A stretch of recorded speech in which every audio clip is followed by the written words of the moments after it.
방송인 박나래 씨가 각종 논란이 불거진 지 12일 만에 직접 자신의 입장을 밝혔습니다. 안녕하세요.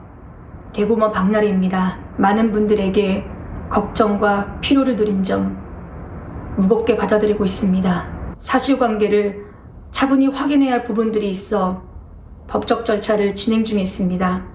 현재 수많은 얘기들이 오가고 있지만 또 다른 누군가가 상처받거나 불필요한 논쟁으로 번지는 것은 제가 원하는 것이 아닙니다. 저를 아껴주셨던 많은 분들에게 감사드리며 더 이상의 논란을 만들지 않기 위해 이 영상 이후로는 관련 말씀을 드리지 않도록 하겠습니다. 감사합니다. 자, 구체적인 해명 대신에 법적 절차를 밟기로 했다, 이런 입장을 밝혔군요. 네, 그렇습니다. 박나래 씨가 오늘 영상 입장문을 통해서요, 이 논란 12일 만에 모습을 드러냈습니다. 박나래 씨는 많은 분들에게 이 걱정과 피로를 들여서 죄송하다면서 사실관계를 확인해봐야 할 부분들이 있어서 법적 절차를 진행 중이다라고 강조했습니다.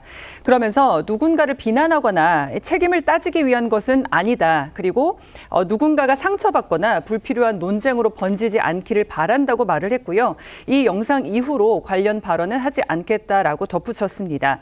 다만 그간 매니저 갑질 의혹과 그리고 주사 이모로 불리는 인물에게 불법 의료 행위를 받은 의혹 등에 대해서는 이 구체적인 언급이나 해명은 하지 않고 영상을 마쳤습니다.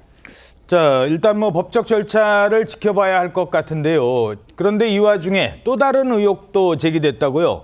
예, 그러니까 이번 사태의 시작이 처음에 전 매니저들이 박나래 씨의 갑질 의혹 등을 제기하면서 시작이 된 거였었는데 이번에 그 한 연애 전문 유튜버가 이 사건이 출발된 것이 박나래 씨의 55억 이태원 단독주택의 도난 사건 때였다. 그렇게 주장하는 방송을 한 겁니다. 옛날에 집에 도둑 들었을 때? 예, 지난 4월 달에 박나래 씨 단독주택에 도둑이 들어가지고 수천만 원대 귀금속 가방 이런 거를 도난당했다고 크게 이슈가 된 적이 있었는데. 맞아요. 그때 사태 초기에 일부 매체가 내부자 소행이 의심된다 이렇게 보도했었거든요.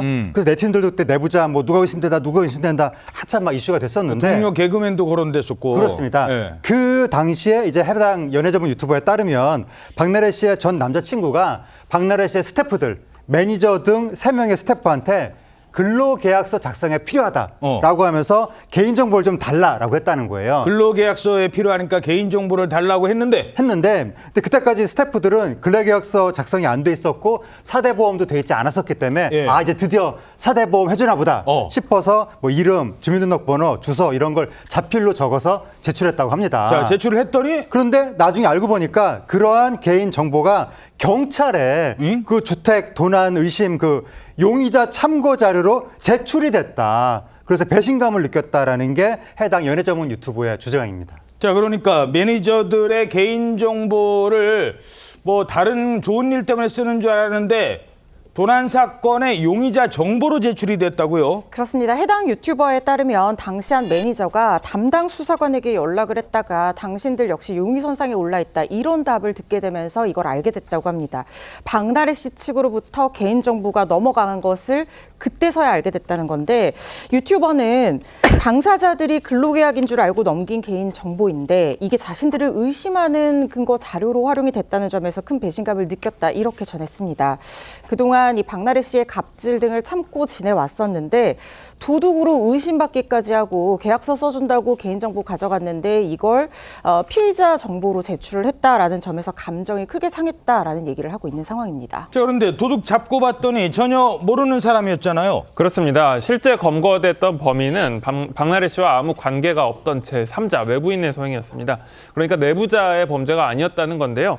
당시 붙잡힌 범인은 박나래 씨의 집인 줄 모르고 침입했다라고 진술을 했고 또 다른 집에서 절도를 저지르다가 붙잡힌 전력도 있습니다. 당시 훔친 물건을 팔기 위해 이 작물로 내놨던 것도 확인이 되는데 이 공판은 내년 1월 12일로 예정이 돼 있습니다. 자, 근데 김지훈 변호사님, 아까 이제 박나래 씨가 법적 절차를 밟겠다라고 했거든요. 그렇습니다. 그리고 다른 얘기는 않겠다라고 했는데 그럼 어떤 법적 절차가 남아 있는 거예요? 현재 이제 박나래 씨가 이제 고소를 당한 건은 휘말린 건이 한 6건 정도 되는 걸로 보이는데 이 중에서 이제 피고소건이 뭐 특수상해라든지 명예훼손, 정통망법 명예훼손, 뭐 의료법 위반 이런 건들이 있고 이제 고소를 한 건은 공갈죄 관련된 범죄가 있습니다. 박나래 씨 측에서 한 건? 그렇습니다. 예를 들면 이제 뭐 협박을 해서 금전을 요구했다 이런 취지인데요. 만약에 나중에 법적 대응을 한다고 하면 이 공갈건에 대해서 이제 쟁점이 될 것이고 이 쟁점은 금전 지급을 요구했다고만 해서 이제 공갈죄가 되는 게 아니라 그 어떤 정당한 근거가 없는 상태로 아주 협박이 그 정도가 굉장히 지나쳐야 되거든요. 그 외에도 만약에 박나래 씨가 이 매니저들의 폭로가 뭐 명예훼손이다라고 판단을 한다면 이 공익성 요건에 따라서 사실적시로 인한 명예훼손으로 법적인 공방이 오갈 가능성도 있습니다.